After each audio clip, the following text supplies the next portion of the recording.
दोस्तों, एक मौलवी साहब जो काफी उम्र दराज हो चुके थे, अपनी टूटी फूटी झोपड़ी में चारपाई पर बैठे आराम कर रहे थे।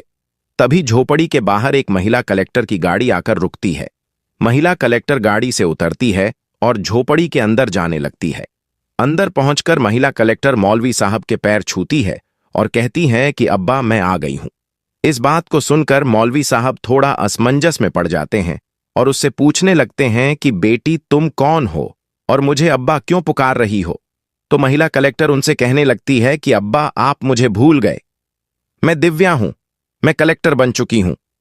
इस नाम को जैसे ही मौलवी साहब सुनते हैं तो उनकी आंखों में आंसू आ जाते हैं और वह रोते हुए उस लड़की को गले से लगा लेते हैं। दोस्तों, कौन थी वह महिला कलेक्टर और क्या कनेक्शन था उनका मौलवी साहब से? पूरी कहानी की सच्चाई जानेंगे आगे इस वीडियो में। लेकिन वीडियो में आगे बढ़ने से पहले आप सभी से विनम्रता के साथ निवेदन है कि आप वीडियो को एक लाइक कर दीजिए और हमारे YouTube चैनल को भी सब्सक्राइब कर लीजिए। दोस्तों, उत्तर प्रदेश के एक छोटे से गांव में पति पत्नी रहा करते थे। पति का नाम रमेश होता है और उनकी पत्नी का नाम कमला होता है। कमला जी अभी गर्भवती हैं और कुछ दिनों बाद उनकी डिलीवरी होने वाली है। तो इस बात को सोच सोचकर दोनों पति पत्नी बड़े ही खुश थे, क्योंकि उनका वंशज अब दुनिया में आने वाला था, जिसके लिए उन्होंने अनेकों सपने सजाए हुए थे। धीरे धीरे समय गुजरता है। अब समय आ जाता है डिलीवरी का। तो रमेश बाबू ने अपनी पत्नी को एक हॉस्पिटल में भर्ती करा दिया और डिलीवरी होने का इंतजार करने लगता है। लेकिन जैसे ही डिलीवरी हो जाती है तो डॉक्टर साहब बताते हैं कि आपकी पत्नी की जान हम बचा नहीं पाए। डिलीवरी के दौरान उनकी मौत हो जाती है। अब इस बात को सुनकर रमेश बाबू बहुत ज्यादा परेशान हो जाते हैं, लेकिन वह अब क्या ही कर सकते थे। इसके बाद वह पूछते हैं कि बेटी हुई है या बेटा हुआ है, तो डॉक्टर बताते हैं कि बेटी हुई है। रमेश बाबू अपनी बच्ची और पत्नी को घर ले आते हैं। कुछ दिनों बाद विलाप चलता रहता है। रमेश बाबू खुद को संभालते हैं और अपनी बेटी के पालन पोषण में लग जाते हैं। वह अपनी बेटी को मां और बाप दोनों का प्यार दे रहे थे। उस लड़की का नाम दिव्या रखते हैं। अब दिव्या धीरे धीरे बड़ी हो जाती है। वह स्कूल जाने काबिल हो गई थी, तो उसके पिता ने एक अच्छे प्राइवेट स्कूल में उसका एडमिशन कराया था। समय ऐसे ही गुजरता गया। अब दिव्या 10वीं क्लास में आ गई थी। फिर 10वीं क्लास के एग्जाम देती है। दिव्या पढ़ने लिखने में बहुत होशियार थी और उसके पिता को इस बात की बहुत खुशी होती थी कि उनकी बेटी पढ़ने लिखने में बहुत ज्यादा होशियार है। वह अपनी बेटी का और भी ज्यादा हौसला बढ़ाया करते थे। कहा करते थे कि बेटी तो पढ़ लिख कर जरूर एक दिन कोई बड़ी ऑफिसर बन जाएगी और मेरा नाम रोशन करेगी। लेकिन दोस्तों, ईश्वर को कुछ और ही मंजूर था। एक दिन अचानक से रमेश बाबू की एक सड़क हादसे में मौत हो जाती है और इसके बाद दिव्या बिल्कुल अकेली रह जाती है। अब दिव्या के रिश्तेदार और सभी वहां पर इकट्ठा हो जाते हैं और वह लोग यह तय करने लगते हैं कि अब दिव्या को अपने साथ कौन ले जाएगा। तभी वहां पर दिव्या की बुआ आती है और वह उन लोगों से कहने लगती है कि कोई बात नहीं, दिव्या को मैं अपने पास रखूंगी। मैं इसे अपनी बेटी से ज्यादा प्यार दूंगी। अब दिव्या को सभी रिश्तेदारों की मर्जी से उसकी बुआ के पास छोड़ दिया जाता है। वह अपनी बुआ के घर ही रहने लगती है, लेकिन धीरे धीरे उसे महसूस हो जाता है कि उसकी बुआ यहां पर उसकी परवरिश करने नहीं, बल्कि उससे घर का काम कराने के लिए लाई है। क्योंकि दोस्तों, उसकी बुआ दिव्या से घर का पूरा काम करवाया करती थी। उसके बाद ही उसे खाने पीने के लिए दिया करती थी। लेकिन फिर भी दिव्या सभी चीजों को सहन करते हुए वहीं पर बनी रहती है और सोचती है कि कोई बात नहीं, अब मेरे माता पिता तो रहे नहीं तो यही ठीक है, कम से कम यहां पर खाने के लिए तो मिल रहा है। इसके बाद एक दिन उसे पता चलता है कि जो उसने 10वीं क्लास के पेपर दिए थे, उन पेपरों का रिजल्ट आ गया है। अब दिव्या जैसे ही अपना रिजल्ट देखती है तो उसे पता चलता है कि उसने पूरे जिले में टॉप किया है। अब वह अपनी बुआ के पास जाती है और उन्हें बताती है कि बुआ, मैंने 10वीं क्लास में पूरे जिले को टॉप किया है, तो आप प्लीज मेरी आगे की पढ़ाई को शुरू करा दीजिए। मेरा किसी अच्छे से स्कूल में एडमिशन करा दीजिए। मैं आगे पढ़ना चाहती हूं। मैं पढ़ लिख कर किसी मुकाम को हासिल करना चाहती हूं, क्योंकि मेरे पापा का भी यही सपना था।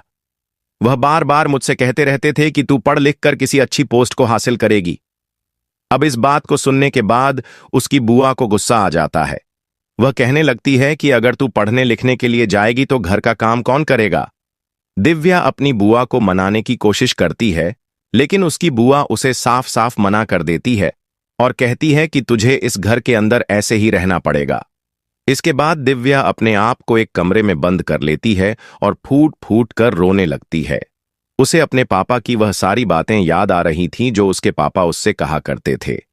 ऐसे ही रात हो जाती है, लेकिन दिन से रात होने के बावजूद भी ना तो कोई उसे खाना देने आया था और ना ही कोई यह कहने आया था कि बेटी रो मत, हम तेरा एडमिशन करा देंगे।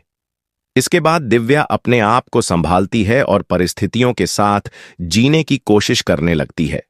कई बार तो उसके दिमाग में ख्याल आता है कि मैं इस घर को छोड़कर कहीं दूर चली जाऊं, लेकिन वह जाती भी तो कहां जाती, क्योंकि उसकी बुआ उसे अपने साथ लेकर आई थी और जो उसका घर था, जिस घर के अंदर वह रहा करती थी, उस घर को बेचकर बुआ ने पैसे अपने पास रख लिए थे। घर यह कहकर बेच दिया था कि मैं इसकी देखभाल करूंगी तो उसमें काम आ जाएंगे। दिव्या इसी तरह से अपना जीवन गुजार रही थी।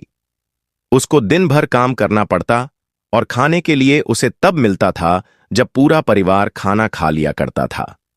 इन सभी बातों से दिव्या बहुत ज्यादा परेशान हो जाती है और वह अब इस घर में बिल्कुल भी रहना नहीं चाहती थी।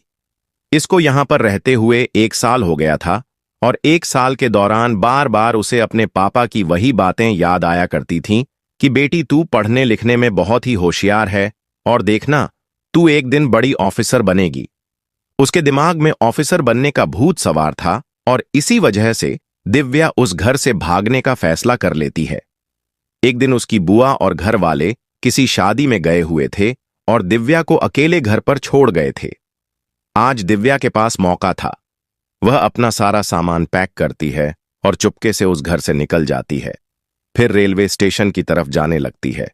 पैदल चलते हुए रेलवे स्टेशन पर पहुंच जाती है। वहां जाकर एक ट्रेन में बैठ जाती है। अब ट्रेन में तो बैठ गई थी, लेकिन उसे यह नहीं पता था कि उसे जाना कहां है। उसे तो केवल इस जगह से निकलना था, क्योंकि यहां पर उसके साथ बहुत बुरा बर्ताव हो रहा था। वह सोच रही थी कि कहीं भी चली जाऊंगी और कैसे भी करके अपना जीवन काट लूंगी। अब शाम का समय था, फिर रात हो जाती है। रात के समय में उसे ट्रेन में बहुत कम सवारी थी और उन्हीं सवारियों में से एक लड़का दिव्या की तरफ घूर घूर कर देख रहा था। अब दिव्या को यह सब बुरा तो लगता है, लेकिन वह करे तो क्या करे, क्योंकि फिलहाल वह ट्रेन के अंदर बैठी हुई थी। उसके बाद वह लड़का अपना फोन निकालता है और अपने साथियों के पास फोन करता है और उनसे कुछ बातें करने लगता है। अब दिव्या भी यह सब कुछ होता हुआ देख रही थी। वह बहुत घबरा जाती है।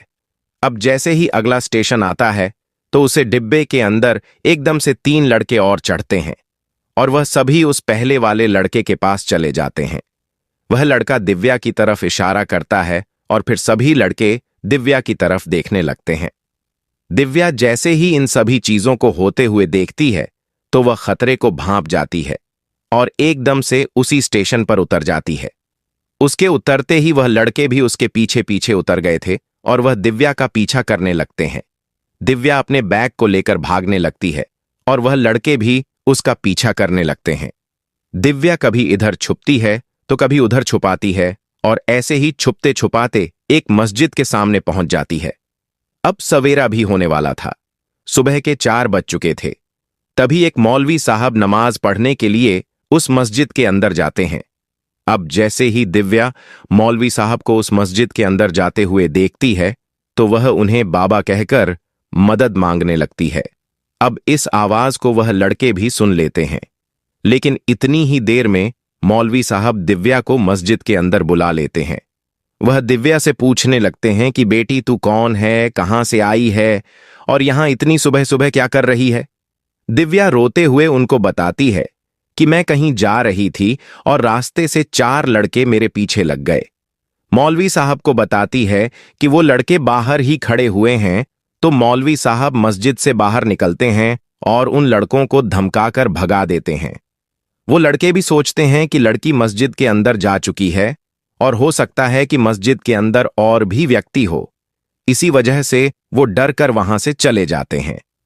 अब मौलवी साहब दिव्या को आराम से बैठने के लिए बोलते हैं। वह बहुत ज्यादा डरी हुई थी।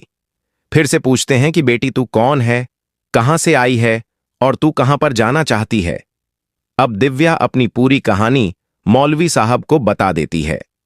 अपनी कहानी सुनाने के बाद उसकी आंखों से आंसू निकलने लगते हैं और वह फूट फूट कर रोने लगती है। मौलवी साहब उसको सहारा देते हैं और दिलासा देते हुए कहते हैं कि बेटी जिसका कोई नहीं होता उसका रब होता है। अब तो किसी भी बात की चिंता मत कर। तुझे आगे जिंदगी में क्या करना है तो मुझे बता। तो वो कहती है कि बाबा मुझे पढ़ लिख कर किसी बड़ी पोस्ट को हासिल करना है। तो पूछते हैं कि तू कहां जाना चाहती है। तो दिव्या कहती है कि बाबा अभी तो कोई मंजिल तय नहीं है, लेकिन मुझे पढ़ाई करनी है, यह तो तय है। मौलवी साहब कहते हैं कि बेटी अब तू जवान हो रही है और तेरे साथ जो यह आज अभी अभी हुआ है ऐसा बार बार हो सकता है, तो तुझे किसी घर की जरूरत है। तू ऐसा कर इतने दिन हमारे घर रह सके। मेरी बीवी और मैं हम दोनों ही रहते हैं, हमारे कोई औलाद भी नहीं है। फिलहाल तू अपने यहाँ की पढ़ाई करना और आगे की पढ़ाई करने के लिए किसी अच्छे शहर चली जाना। अब दिव्या मौलवी साहब के घर में ही रहने लगती है। मौलवी साहब की उम्र 50 साल की थी। उनकी बीवी दिव्या का ख्याल अच्छी तरह से रखा करती थी। वह लोग उसका एक स्कूल में एडमिशन भी कराते हैं और वहां से उसकी आगे की पढ़ाई कराते हैं। दिव्या की परवरिश मानो वो अपनी बेटी की तरह ही करते थे। धीरे धीरे ऐसे ही 2 साल बीत जाते हैं और 2 साल में दिव्या ने अपने स्कूल की एजुकेशन को कंप्लीट कर लिया था। और जैसे ही दिव्या की 12वीं कक्षा का रिजल्ट आता है तो सभी गांव वाले इस बात को देखकर बड़े हैरान हो जाते हैं कि इस लड़की ने 12वीं कक्षा को बड़े अच्छे नंबरों से पास किया है। दिव्या को भी इस बात की बड़ी खुशी होती है और वह मौलवी साहब के साथ इस खुशी को साझा करती है और उन्हें बताती है कि अब्बा मैंने बहुत अच्छे अंकों से 12वीं कक्षा को पास किया है। तो उसके अब्बा उससे पूछने लगते हैं कि बेटी आगे करने का क्या इरादा है तेरा। तो वह कहती है कि अब्बा आगे की पढ़ाई करने के लिए मुझे शहर जाना है। तो मौलवी साहब उसके शहर जाने का इंतजाम करते हैं, थोड़े बहुत पैसे भी उसको दे देते हैं और कहते हैं कि बेटी अगर पैसे और चाहिए होंगे तो मुझे बता देना, मैं तेरे पास पैसे भेज दिया करूंगा। इसके बाद दिव्या उनका आशीर्वाद लेकर वहां से निकलकर एक बड़े शहर में पहुंच जाती है जहां से वह अपनी ग्रेजुएशन की पढ़ाई को करने वाली थी। लेकिन दिव्या मौलवी साहब के ऊपर और बोझ नहीं बनना चाहती थी, क्योंकि मौलवी साहब जैसे तैसे करके अपनी बीवी के साथ अपनी जिंदगी गुजार रहे थे और ऊपर से उनकी उम्र भी काफी हो चुकी थी। तो वह नहीं चाहती थी कि वह मौलवी साहब के ऊपर कोई बोझ बने। तो इसी वजह से वह शहर में इधर उधर काम ढूंढने लगती है। काम ढूंढते ढूंढते वह एक बुजुर्ग व्यक्ति के होटल पर पहुंच जाती है और उस होटल के मालिक से काम करने के लिए पूछती है।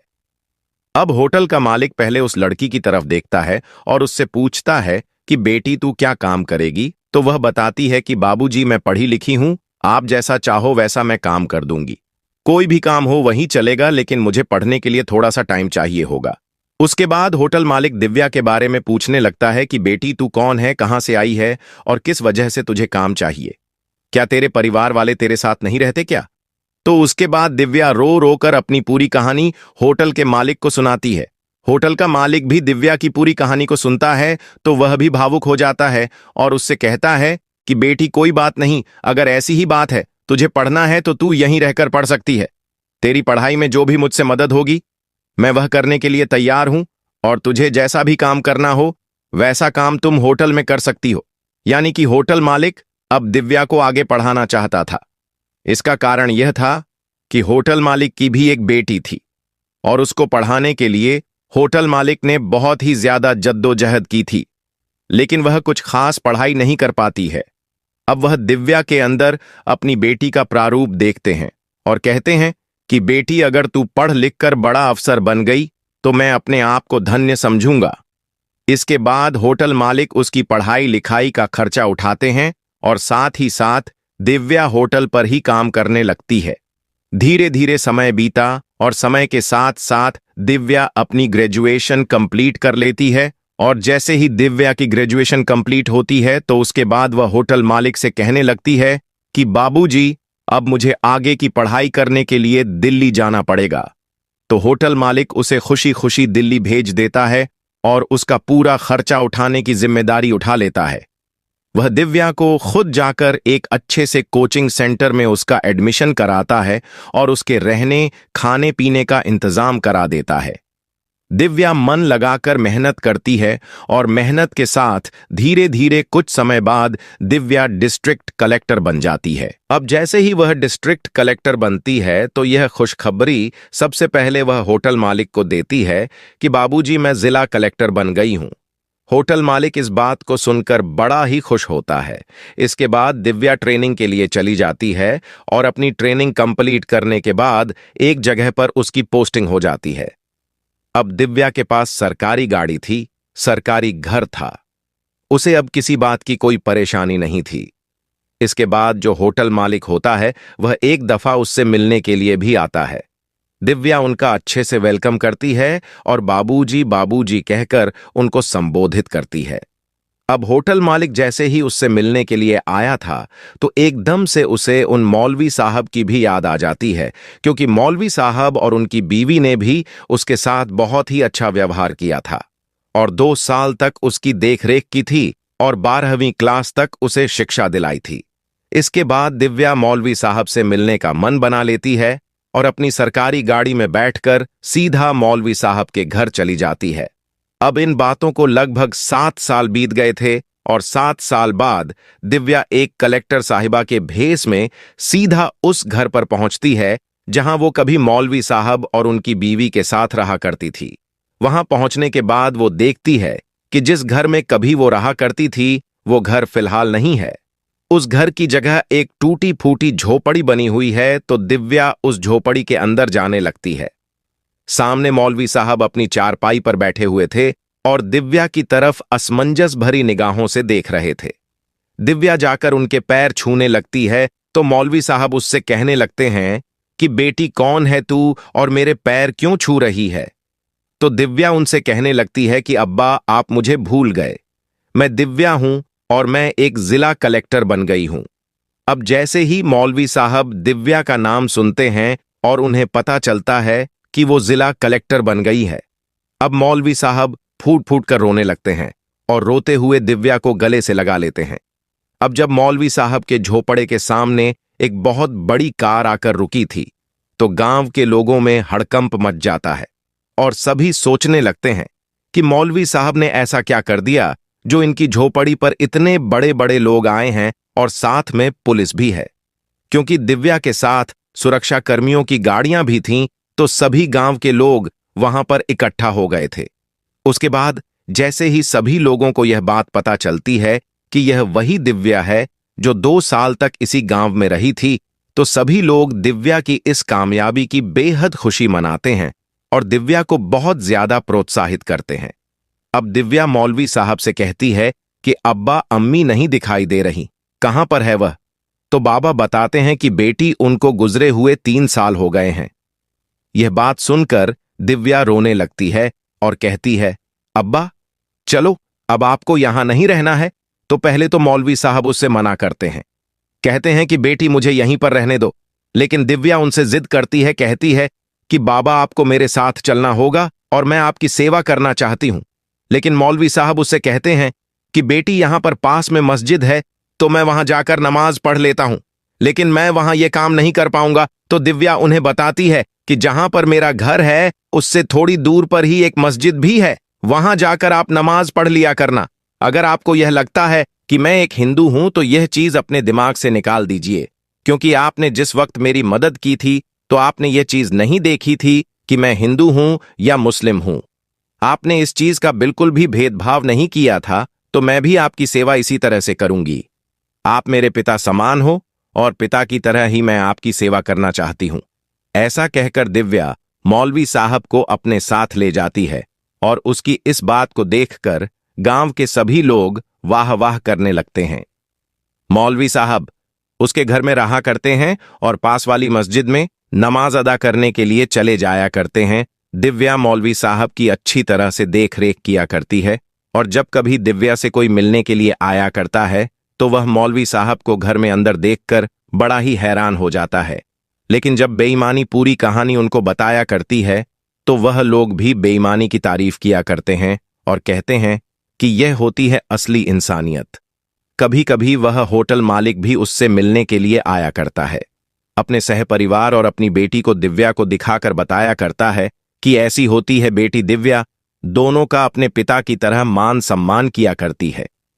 होटल मालिक अपने घर में रहा करते हैं, लेकिन मौलवी साहब उनके पास ही रहा करते हैं और कुछ दिनों बाद दिव्या ने अपने बराबर की रैंक वाले एक अधिकारी से शादी कर ली। शादी होने के बाद दिव्या ने अपने पति से साफ साफ कह दिया था कि यह मेरे पिता हैं और अगर तुम्हें मेरे साथ रहना है तो तुम्हें इनकी सेवा भी करनी है।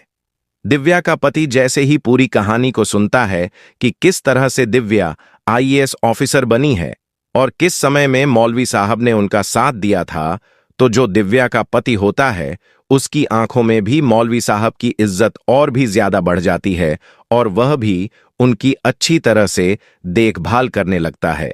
तो दोस्तों, ये थी आज की कहानी एक लड़की की जिसके माता पिता उसको बचपन में ही छोड़कर चल बसे थे, लेकिन उसके बाद भी उसने अपने मुकाम को हासिल किया और कामयाब होकर इस समाज में दिखाया। आप क्या कहना चाहते हो? मौलवी साहब और होटल मालिक जैसे व्यक्ति के बारे में आपकी जो भी राय है हमें कमेंट करके अवश्य बताएं। अगर कहानी आपको जरा भी पसंद आई हो तो प्लीज हमारे YouTube चैनल को सब्सक्राइब कर लीजिए और वीडियो को भी एक लाइक कर दीजिए।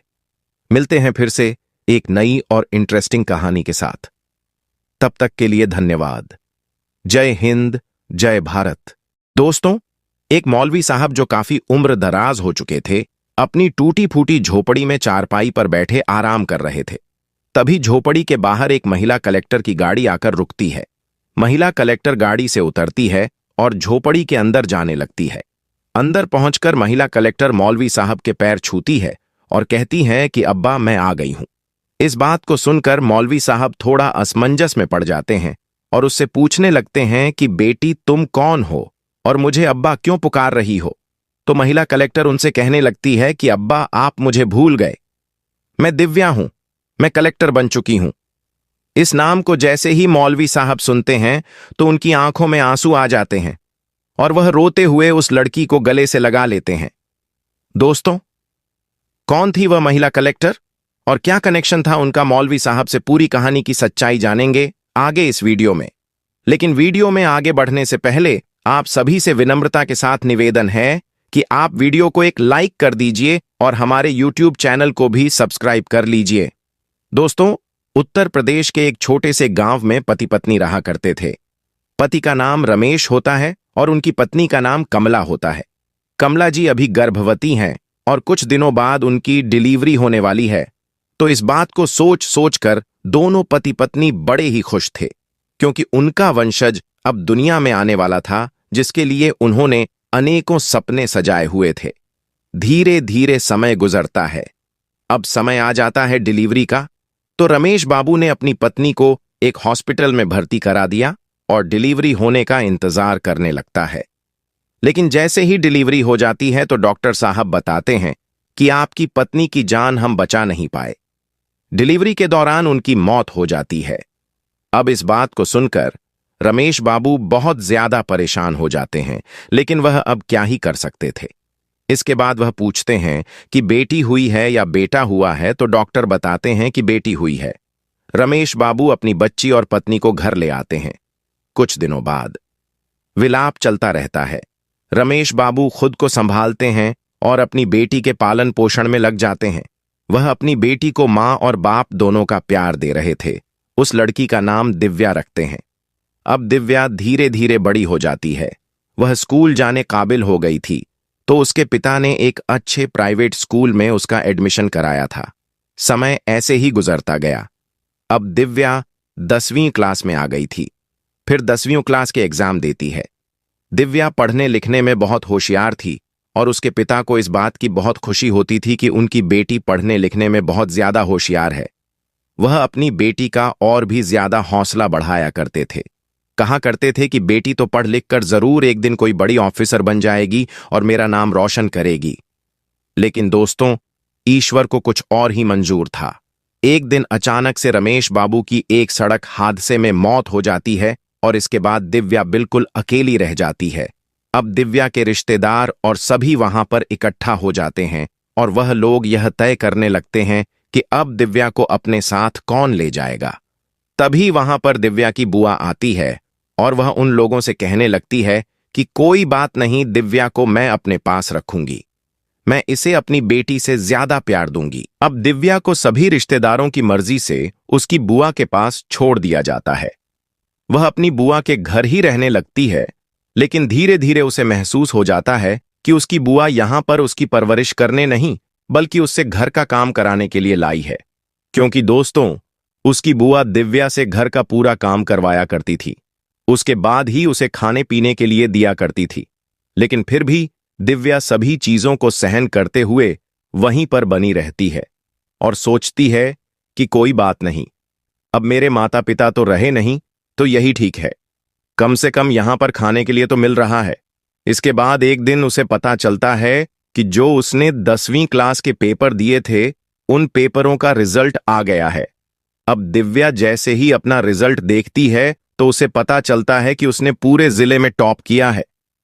अब वह अपनी बुआ के पास जाती है और उन्हें बताती है कि बुआ, मैंने 10वीं क्लास में पूरे जिले को टॉप किया है, तो आप प्लीज मेरी आगे की पढ़ाई को शुरू करा दीजिए, मेरा किसी अच्छे से स्कूल में एडमिशन करा दीजिए। मैं आगे पढ़ना चाहती हूं, मैं पढ़ लिख कर किसी मुकाम को हासिल करना चाहती हूं, क्योंकि मेरे पापा का भी यही सपना था। वह बार बार मुझसे कहते रहते थे कि तू पढ़ लिख कर किसी अच्छी पोस्ट को हासिल करेगी। अब इस बात को सुनने के बाद उसकी बुआ को गुस्सा आ जाता है। वह कहने लगती है कि अगर तू पढ़ने लिखने के लिए जाएगी तो घर का काम कौन करेगा। दिव्या अपनी बुआ को मनाने की कोशिश करती है, लेकिन उसकी बुआ उसे साफ साफ मना कर देती है और कहती है कि तुझे इस घर के अंदर ऐसे ही रहना पड़ेगा। इसके बाद दिव्या अपने आप को एक कमरे में बंद कर लेती है और फूट फूट कर रोने लगती है।